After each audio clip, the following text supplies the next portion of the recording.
மனைவியிலே கர்த்தருக்கு கீழ்ப்படுகிறது போல உங்கள் சொந்த புருஷருக்கு கீழ்ப்படியுங்கள் அப்படிங்கிறாரு. இங்கே கீழ்ப்படியுங்கள்னு வந்துருச்சு. கிரேக்க மொழியில் வாஸ்து பார்த்தீங்கன்னா அந்த கீழ்ப்படியுங்கள்ன்ற வார்த்தையே கிடையாதான். சப்மிட்ன்ற வார்த்தையே வரல. ஏன் வரல? சிலர் நினச்சக்கூடாது, இல்லை அப்போ சொல்லலை, இவன் ஏதோ போட்டிருக்காங்க போல இருக்குன்னு. கிடையாது. ஏன் வரலன்னா முந்தின அவசரத்தில் சொல்லியாச்சு.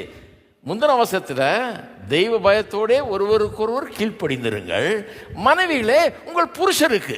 அவ்வளோதான். கீழ்ப்படிந்திருங்கள்னு சொல்லியாச்சு. இப்போ மனைவிகளே உங்கள் புருஷருக்கு சொன்னால் போதும், அதுக்கு மேலே தேவை கிடையாது. அப்போ மனைவி புருஷனுடைய தலைமைத்துவத்தை ஏற்றுக்கொண்டு மனமும் அதை ஏற்றுக்கொண்டு வாழ வேண்டும். அதுதான் இங்கே போதனை. அதுதான் சாபத்தினுடைய விளைவை மட்டுப்படுத்தும். It will mitigate the curse. இந்த சாபத்தினுடைய கேடுகளை இது ரொம்ப குறைச்சிரும். மனைவி என்னைக்கு புருஷனை கடவுள் தலையா நியமித்திருக்கிறார், அதுக்கு நான் கட்டுப்பட போறேன்னு தீர்மானிச்சிட்டாங்கன்னா பாவத்தின் மூலமாக வந்த சாபம் அந்த குடும்பத்தை கெடுக்க நினைக்கிறது பாருங்க, சாபம் அது தோல்வி அடைஞ்சிரும் பாருங்க. பெரும்பாலும் பெரிய அளவில் அது வேலை செய்ய முடியாது. பிரச்சனைகள் தீர ஆரம்பிச்சிடும். வீட்டில் இருக்கிற பிரச்சனைகளுக்கு சொல்யூஷன். அது மட்டும் இல்லை, எப்படி சொல்கிறார் பாருங்க, கர்த்தருக்கு கீழ்ப்படுகிறது போல உங்கள் சொந்த புருஷருக்கு கீழ்ப்படிங்க. கர்த்தருக்கு கீழ்ப்படுகிறது போல உங்கள் சொந்த புருஷருக்கு கீழ்ப்படிங்கள். எல்லாரும் சொல்லுங்கள், சொந்த புருஷருக்கு.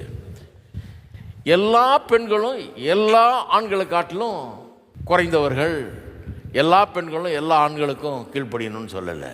உங்கள் சொந்த புருஷருக்கு கீழ்ப்படியுங்கள். இதில் சொல்லி இருக்கிற விதம் பார்த்தீங்கன்னா, சொந்த புருஷர் எல்லாம் சொல்ல, சொந்த புருஷர். சொந்த புருஷன்னா அதுலேயே ரொம்ப அருமை இருக்குது. ஏன்னா இந்த ஆள் எனக்கு சொந்தம். புருஷன் சொல்கிறான் இவன் எனக்கு சொந்தம்ன்றான், மனைவி சொல்கிறான் இவன் எனக்கு சொந்தம். ரெண்டு பேருக்கு ஒருத்தருக்கு ஒருத்தர் சொந்தமாயிடுறாங்க. வெறும் சொந்தக்காரன் இல்லை, ஐ ஓன். எனக்கு சொந்தம்னா என்னுடையவள் அப்படின்னு அர்த்தம். அவளும் சொல்கிறா இவன் என்னுடையவன், இவன் சொல்கிறான் அவள் என்னுடையவள் அப்படின்னு. அந்த ஒரு ஆட்டிடியூடோடு தான் வேத வசனம் போதிக்கிறது.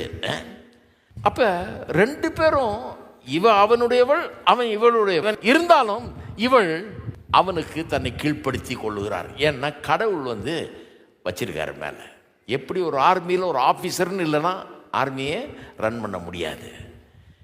எப்படி கிரிக்கெட்டில் ஒரு கேப்டன் இல்லைன்னா டீமே இருக்கு. யாராவது ஒரு ஆள் கேப்டனாக இருக்கணும். கேப்டனாக இருக்கிறதுனால அவன் எல்லார காட்டிலும் ரொம்ப பெரிய ஆள்னு அர்த்தம் கிடையாது. அவனும் ஒரு பிளேயர் தான். சில நேரத்தில் ரொம்ப சிறந்த பிளேயர்லாம் அவனோட அவ்வளோ நல்லா விளையாடாத ஆட்களெல்லாம் விளையாடுறாங்க. நீங்கள்